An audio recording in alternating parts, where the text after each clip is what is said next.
Откуда взялись армяне?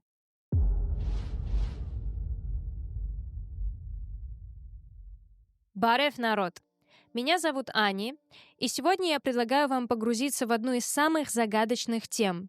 Откуда появились армяне? Задавались ли вы когда-нибудь вопросом, что общего у армян с древними цивилизациями Месопотамии? Как язык одного народа может хранить тайны тысячелетий? И почему армяне и их культура простираются далеко за пределы современной Армении? Сегодня мы отправимся в путешествие по страницам истории, чтобы узнать, откуда появилась армянская нация и в чем ее уникальность. Вы удивитесь, но некоторые исследователи всерьез связывают происхождение армян с некоторыми мифическими героями и забытыми культурами. Что же на самом деле стоит за колоссальными памятниками и удивительной архитектурой, которую мы видим по сей день? Этот выпуск изменит ваше представление об армянском народе. Так давайте же вместе разгадаем загадку этногенеза армян.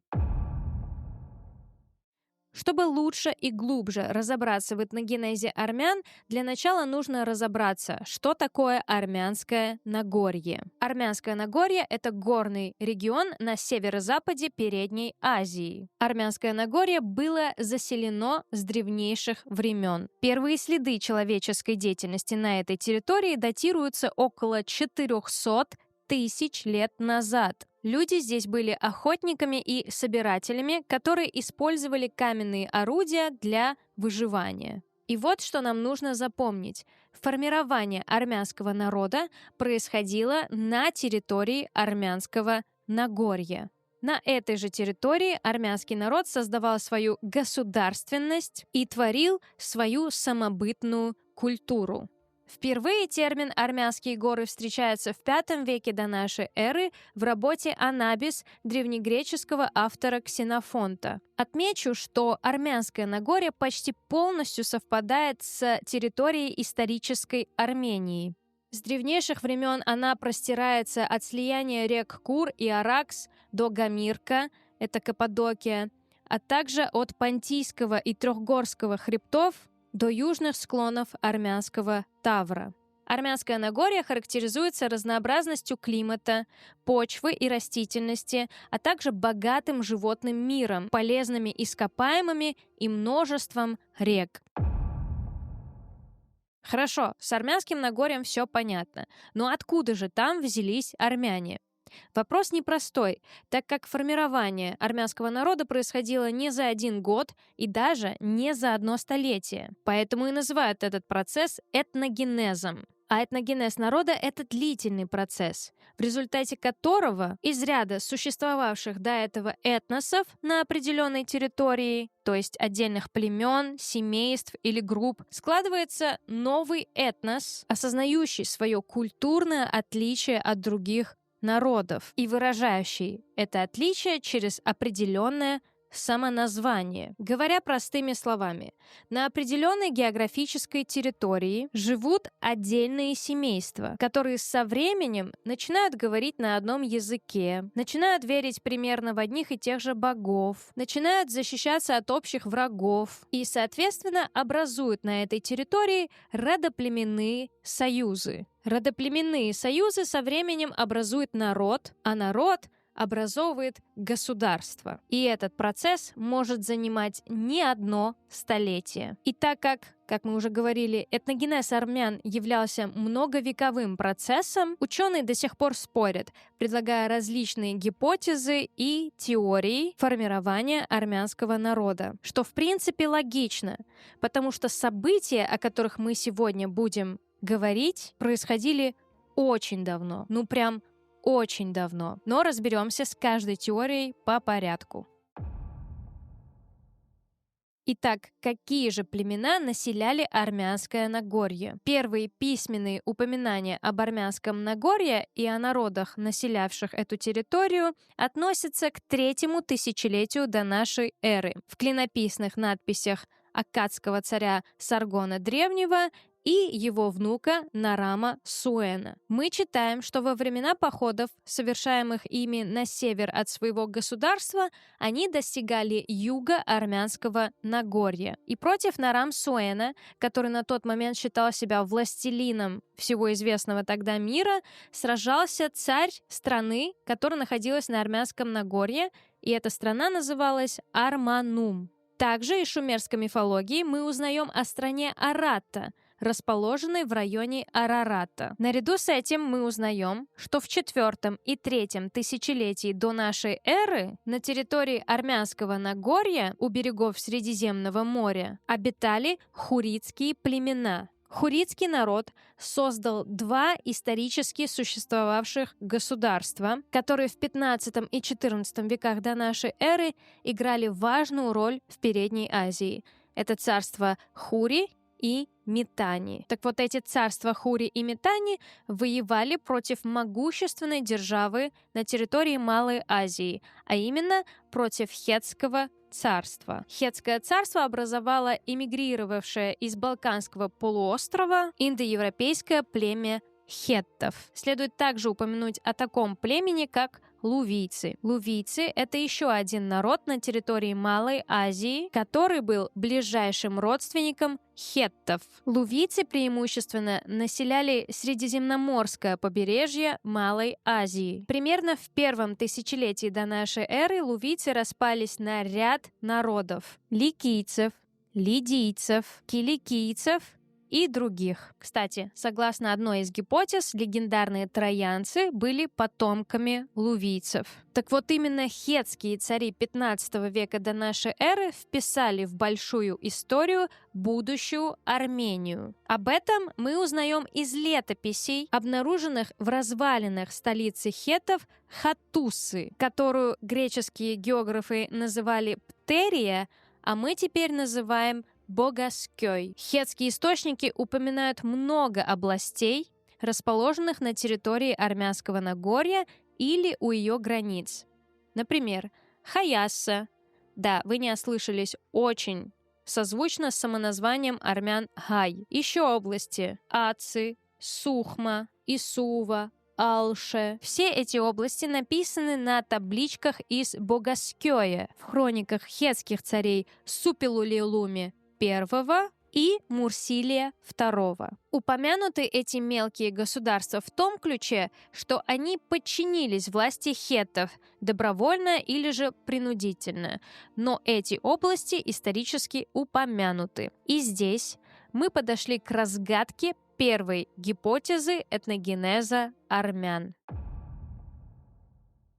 В середине второго тысячелетия до нашей эры объединение Хаяссы-Аци представляло собой общество на пороге образования государства. Оно находилось к востоку от Хеттского царства, то есть в западной части армянского Нагорья. В нем, наряду с вождем, кстати, хеттские источники называют хаясского вождя царем. Так вот, наряду с царем в Хаяссе важную роль играл совет старейшин. Основным занятием населения было земледелие и скотоводство. Ему были известны конь и колесница, а его воины служили колесничими в хеттском войске. Из хеттских источников мы узнаем, что столицей Хаяссы был город Кумача. Это современный город Кемах в восточной части Турции. Хаясцы часто воевали с хеттами. Например, в XIV веке до нашей эры хаясцы вторглись во владения хеттов и сожгли их столицу, город Сапинуа. Из хеттских источников мы также узнаем, что царь хеттов Тутхалия III отправлял свои войска в поход против царя Хаяссы, царя Караниса. И в 1405 году до нашей эры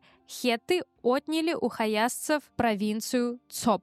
Тутхалия III сражался и против царства Исува, подавляя начавшееся там восстание. Также сражался против жителей Аци, когда те захватили восточную часть Каппадокии. Также нам известно о мирном договоре, который был заключен между правителями Хаяссы и Хеттского царства. О чем это все нам говорит? Мы можем сделать вывод, что царства Армянского Нагорья на тот момент были способны не только заниматься скотоводством, коневодством или прочим хозяйством, но могли также и защищаться, противостоять врагу и даже завоевывать соседние территории. Теперь поговорим о самом названии Хаясса. Термин Хаясса состоит из этнонима «хай» и малоазиатского суффикса «са», который указывает на множественность. То есть Хаясса переводится как «страна Хаев». И название этой страны явно созвучно с самоназванием армян,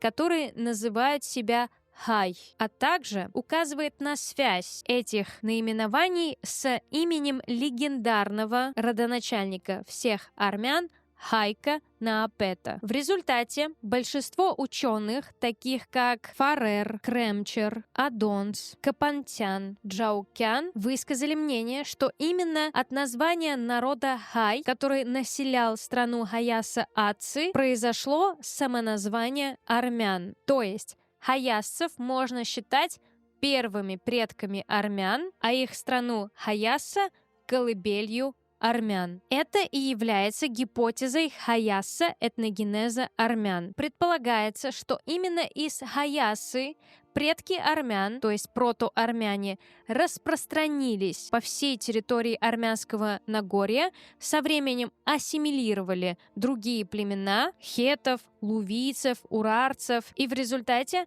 создали армянский народ и саму Армению.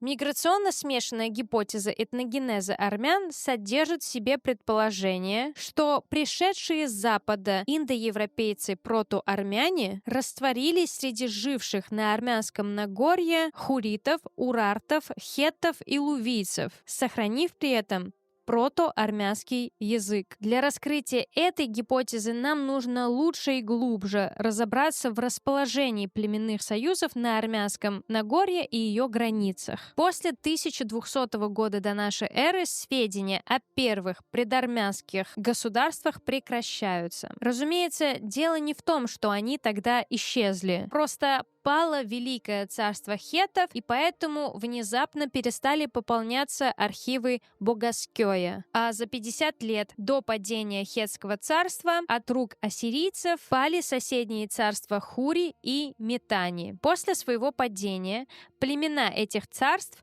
а мы помним, что это были хуритские племена, переселяются на юго-запад от озера Ван и создают Хуритское царство Шубрия. А у бассейна озера Ван располагаются урарские племена, которые были родственны хуритам по языку и культуре. Ассирийцы в своих клинописях называли урарские племена Уруатри или Уратри. Вы спросите, так куда же делось хеттское царство? Ведь свято место пусто не бывает, особенно такое географически выигрышное место. А случилось то, что вместо хеттского государства в Малой Азии образуется Фригийское царство с правителями, носившими имена Гордиев и Мидасов. Считается, что фригийцы эмигрировали с Балканского полуострова на территорию Хеттского царства. Здесь, на территории Хеттского царства, фригийцы смешались с местными индоевропейскими племенами, в том числе с племенем под названием Мушки. В начале XII века до нашей эры эти племена мушков, которые, по предположению советского ученого Дьяконова, были носителями первичной формы армянского языка, вместе с армяноязычными племенами, которых ассирийцы называли уруме, продвигаются в юго-западные районы Армянского Нагорья. А мы помним, что на тот момент на юго-западе уже обитали племена, которые после распада царства Хури и Митани образовали царство Шубрия, то есть там находились уже хуритские племена. Поэтому это племя мушков, а также другие армяноязычные племена смешиваются с этими хуритами и создают единый племенной союз под названием Арме Шубрия. И этот союз просуществовал до VII века до нашей эры. Некоторые исследователи склоняются к тому, что то, как армян называют соседние государства, то есть армяне, произошло именно от этого индоевропейского протоармянского племенного союза Арме-Шубрия. И вот это место совместного проживания армян с другими народами фигурировало у урартов под названием Хати, а позднее эта область стала называться Милитена. По этой причине российский востоковед Дьяконов предположил, что самоназвание армян Хай произошло от урартского Хати, а не от царства Хаяса. Однако ученые, в том числе российский лингвист Вячеслав Иванов, высказались об ошибочности таких суждений о происхождении самоназвания армян. Когда нас перестают вести по истории хеттские документы, перед нами возникают документы ассирийские. И из ассирийских источников мы узнаем о другом племенном союзе на территории Армянского Нагорья, о племенном союзе под названием Наири. Наири переводится как «земля больших вод», что очень характерно для Армянского Нагорья, которое орошалось множеством рек. Со времени правления царя Ассирии Тукульти-Нинурты I ассирийцы воевали против союзного государства Наири, в которое входили владения нескольких царей. И мы узнаем, что ассирийцы облагали эти племена данью. Среди побежденных в той войне упомянут властитель земли Алцы, которую историки склонны отождествлять с царством Атцы из хеттских летописей. Царь Ассирии Тиглат-Пилесар I в 1114 году до нашей эры нападает на 23 царей Наири. Тиглат-Пилесар хвалился тем, что покорил этих мелких правителей и дошел до моря Наири, то есть до озера Ван, и повелел перечислить всех побежденных правителей. «Обширные земли Наири я прошел в длину и ширину и покорил. Я заставил их склониться к моим ногам», писал Тиглат-Пилесар. Уходя обратно, ассирийский царь увел с собой в качестве добычи 1200 лошадей и 2000 голов скота. О чем нам это говорит? То, что мы видим наличие объединенных племенных союзов на территории Армянского Нагорья, а также их развитое скотоводство. Таким образом, уже во второй половине второго тысячелетия до нашей эры, в период поздней бронзы и начала освоения железа, у разноязычных племен, населявших Армянское Нагорье, хаясцев, хуритов, урартов, лувийцев и других протоармянских племен, существовали ранее государственные политические образования. Первоначально они существовали в виде племенных союзов, таких как Хаяса-Атцы, Уруатри, Наири, Даяэни, Этиуни, Арме-Шубрия. Но необходимость противостоять нашествию сильного врага, а именно могущественной ассирийской державы, способствовала объединению разрозненных мелких племенных образований в единое государство. Поэтому в IX веке до нашей эры на территории Армянского Нагорья возникает сильнейшее древнее государство, объединенное царство Урарту. Это значит, что все племена признали верховенство и главенство племени урартов над собой, а правители племени урартов стали называться царями царей. Здесь следует отметить, что уже в VIII веке до нашей эры, то есть в период расцвета Урарту, этническая территория армяноязычных общностей значительно расширяется, потому что сама политика урарских царей была направлена на переселение народов подчиненных ими стран в глубинные районы государства. Так, урарский царь Аргишты I переселил в Эребуни 6600 армяноязычных воинов из страны Хати и из страны Цупани. А царь Сардури II переселил 10 тысяч жителей из страны Урме, это Арме-Шубрия, в район Вана. Следовательно, расширяется диапазон распространения протоармянского языка до самого сердца Армянского Нагорья. На каком языке разговаривали жители Хаяса-Аци, Арме-Шубрия и других протоармянских племенных союзов? Они говорили на так называемом протоармянском языке. Протоармянский язык — это реконструируемый лингвистами праязык, от которого произошел армянский язык. А протоармянский язык произошел от праиндоевропейского, а также имеет общие черты с древнегреческими и индоиранскими языками. Соответственно, людей, говорящих на протоармянском языке, называют протоармянами. В результате распространения протоармян по всему Армянскому Нагорью протоармянский язык переживает заимствование из хурито-урартского субстрата, но утверждает господствующую позицию армянского языка. Забегая вперед, скажу, что протоармянский язык переживет еще много заимствований из древнеперсидского и парфянского языков, и это обусловлено историческими взаимоотношениями армянского царства с персидской державой. И в результате этих многовековых наслоений и образовался древнеармянский язык. То есть протоармянский язык эволюционировал в древнеармянский. А подробнее об образовании древнеармянского языка мы поговорим в следующих выпусках. В VII веке до нашей эры в племенном союзе Арме-Шубрия выделилась династия племенного вождя Скайорди, которого Мовсес Хоренаци называет «мужественный родоначальник наш». Хоренаци пишет, что Скайорди поселил Сарецера, одного из убийц ассирийского царя Синахириба, на юго-западе нашей страны. Кстати, историю убийства ассирийского царя Синахириба мы читаем в Библии в книге пророка Исаии. Тогда Синахириб, царь Ассирии, снял лагерь и ушел. Он возвратился домой и жил в Ниневии. Однажды, когда он поклонялся в храме своего бога Нисхора, его сыновья Адрамелех и Сарецер поразили его мечом и бежали в Араратскую землю. После вождя Скайорди племенным вождем становится его сын Паруиш. Паруиш прославился тем, что в союзе с медийцами и вавилонянами успешно воевал против Ассирии. В благодарность за военную помощь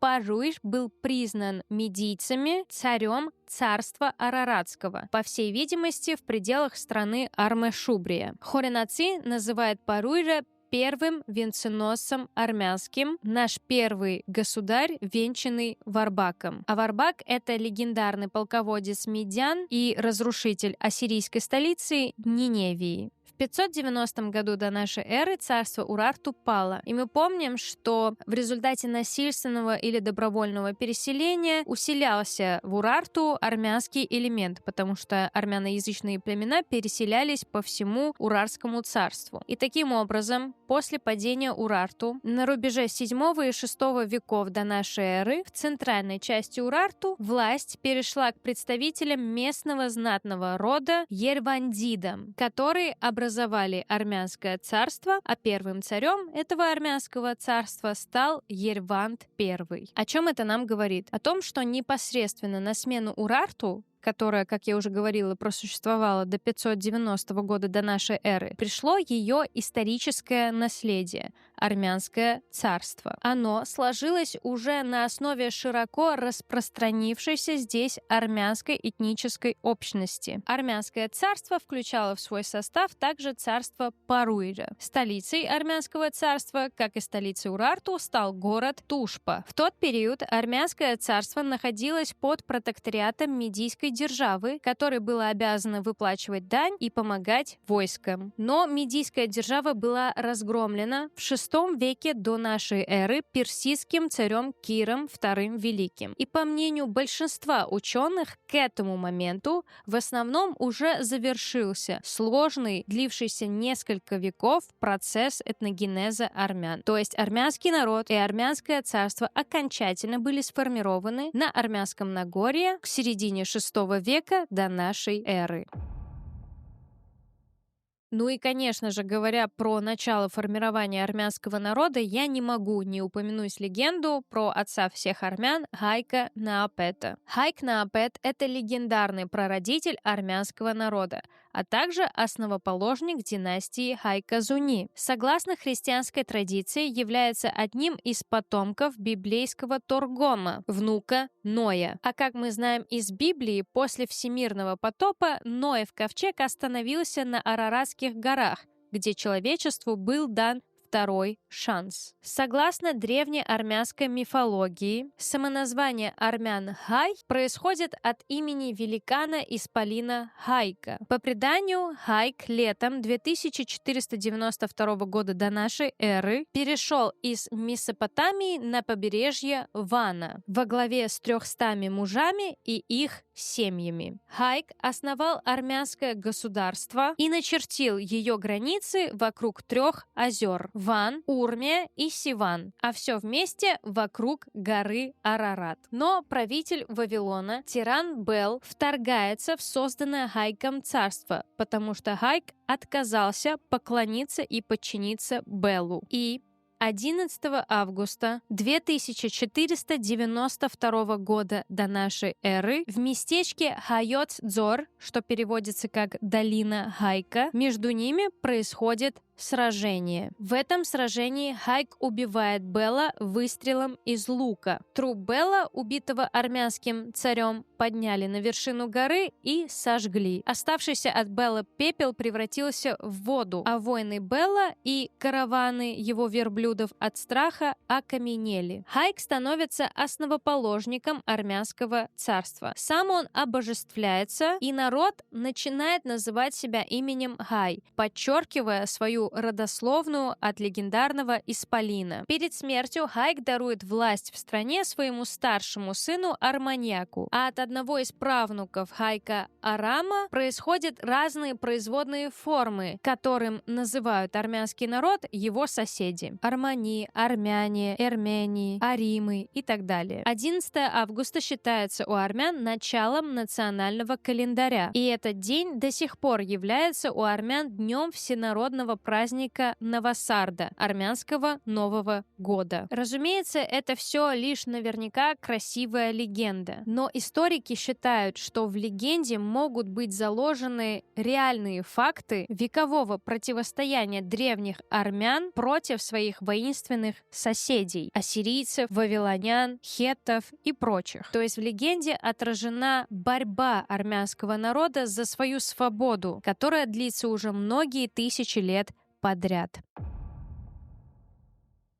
Итак, современные ученые признают, что генетический компонент урартов, хуритов и лувийцев содержится в генетическом коде армян. О связи армян с урартами могут свидетельствовать и заимствования, взятые армянским языком из хуритских и урарских диалектов. Более того, армяне испытали и культурное влияние древнего государства Урарту. Мы должны понимать, что когда исчезало одно государство и возникало другое, в принципе, сами племена и люди оставались те же. То есть хуриты, лувийцы, урарты, хаясцы, урумы, они никуда не исчезли. А с течением времени и в условиях внешних угроз Ассирии или хеттов они объединялись в единое государство, чтобы иметь способность защитить себя и свои земли. И таким образом формировался общий язык, общая культура, общая религия и, конечно же, один народ, один армянский народ. Ну а в следующем выпуске мы более подробно поговорим о древнем царстве Урарту.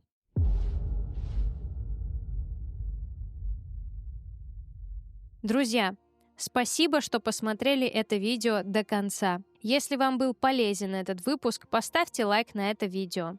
А также напишите нам в комментариях, что нового вы сегодня узнали. Также просим делиться этим видео, чтобы как можно больше армян узнало историю происхождения нашего народа и историю нашей страны. Также подписывайтесь на наш канал, чтобы не пропустить следующие выпуски. Наша цель и наше стремление — это истинная история Армении в каждый дом.